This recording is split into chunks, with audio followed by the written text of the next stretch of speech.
proper introduction video. Before we get into it, this is just a brief rundown of my CV. My name is Joe Nazzaro. Studied political science at Mississippi State University in no small part because my dad made me watch Meet the Press every Sunday morning from the time I was 8 years old. My focus was on quantitative political analysis, and basically I can look at the raw data of polls, tell you what they mean. I also know how to run good polls, as well as looking at stuff like game theory, stuff like that. I am far less interested in whether or not someone is a Dem-Soc or a Soc-Dem.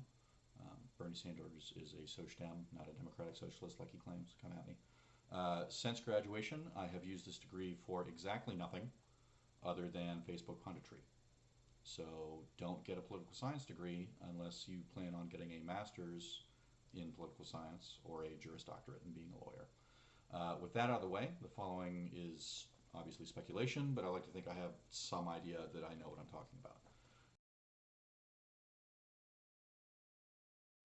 So first scenario is baseline.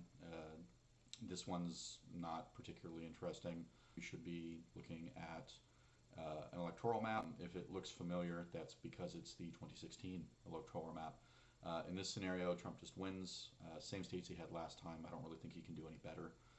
Capitalizing on decreased Democratic turnout due to COVID and Biden being kind of an uninspiring candidate in general, as well as decreased youth turnout, and Trump would benefit from GOP reactionary zeal to the Black Lives Matter protests over the summer, and just Republicans generally being better at showing up. In this case, we definitely don't retake the Senate. We might lose the House. I don't think we do, but we at least lose some seats. So that's just, he just wins. He just wins the same states he did last time. No trickery necessary. Democrats just don't show up. Second option is basically the George W. Bush plan. In this case, margins are extremely tight in at least one, but probably more than one key state. My money would be on some combination of Ohio, Pennsylvania, Wisconsin, and Florida. Recounts and legal fights over the disputed ballots kick off, and each side puts forward some kind of blinkered arguments in each state court, relying on weird specifics of state law. Every state has their own election law and their own Secretary of State that monitors their elections. So because of that, there are a lot of situations where you have either very old laws or weird loopholes that haven't been tested, and those are things that either party can capitalize on, and I think we'll probably see both parties try.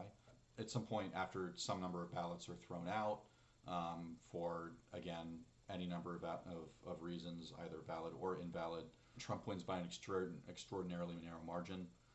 That probably gets called sometime between Thanksgiving and Christmas, and it's probably followed by widespread protests up to and just after Inauguration Day.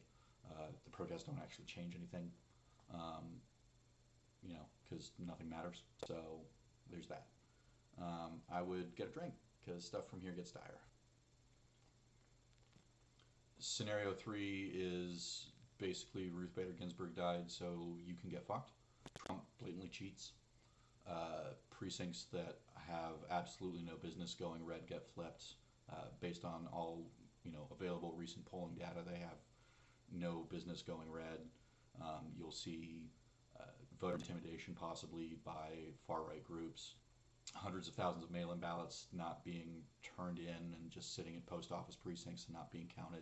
Biden sues prior to the ballots being destroyed to try to ensure that every ballot that has been legally cast can be is counted and taken into account. There's a 6-3 Supreme Court, and they tell him to get fucked, and remaining ballots are destroyed. There are widespread protests and riots following this. Eventually, they will get ugly, and the National Guard will get deployed. From there, things will rapidly go downhill. So I sent my my voter registration in by mail, and it took 3 weeks for it to get processed. So I am now significantly more afraid that this case is actually entirely plausible. Last case, the Biden wins. Biden Biden wins hard. He wins hard enough to flip several traditionally Republican strongholds. So Georgia, South Carolina, and Texas are all polling within the margin of error. The last 3 or 4 polls, quality polls of Texas, have actually had Biden leading by a point. So this is entirely plausible, but it's not something that the far right or Trump himself is equipped to deal with. So Trump refuses to leave office, claiming that the only way that Texas and Georgia could flip is because of voter fraud, and that we are trying, that the deep state is trying to steal the election from him and kick him out without cause. The far right begins rioting in support of Trump. Police probably don't do anything, as we saw during as we have seen and continue to see during the Black Lives Matter protests over the summer.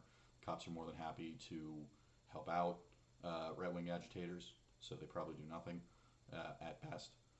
Democratic counter-protesters are overwhelmed by firepower, if not in sheer numbers. There will be people shot during this. Biden ends up conceding, even though he won clearly, legally, in order to stop the bloodshed.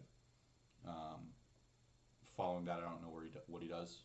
He may go into exile in Europe and try to set up some kind of government in exile. That wouldn't go anywhere. But at any rate, America just becomes a nakedly fascist state at that point. So 9 days left. On and ever upward.